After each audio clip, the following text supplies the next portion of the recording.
Beberapa bulan lalu, Panji mengalami kecelakaan yakni dipatuk ular kobra yang ingin dimandikannya. Ia juga mengidap sakit gula dan menyebabkan berat badannya turun drastis. Anggota DPR Deddy Mulyadi menyempatkan diri bersilaturahmi ke tempat Panji petualang. Kunjungan tersebut direkam dan diunggah di kanal YouTube Deddy Mulyadi. Saat mengunjungi Panji di rumahnya di Purwakarta, Kang Deddy terkejut melihat anjloknya berat badan sang tuan rumah. Kang Deddy pun langsung bertanya kenapa Panji kini terlihat kurus dan sakit apa yang dideritanya.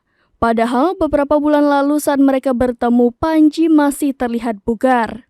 Saat ditanya Kang Deddy sejak kapan menderita sakit gula, Panji juga bingung menjawabnya. Dalam pembicaraan selanjutnya, Panji petualang mengungkap bahwa dirinya sempat digigit salah satu king cobra peliharaannya. Hanya saja, Deddy Mulyadi tidak percaya kondisi Panji sudah 100%. Bahkan, ia menduga jika dampak gigitan kobra tersebut punya andil atas kondisi Panji petualang yang semakin menurun. King cobra yang menggigit Panji petualang adalah ular yang didapatkan di wilayah Trenggalek, Jawa Timur.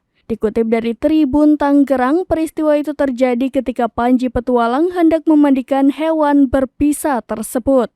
Saat hendak ditangkap, king cobra tersebut malah menggantung di jari kelingking Panji.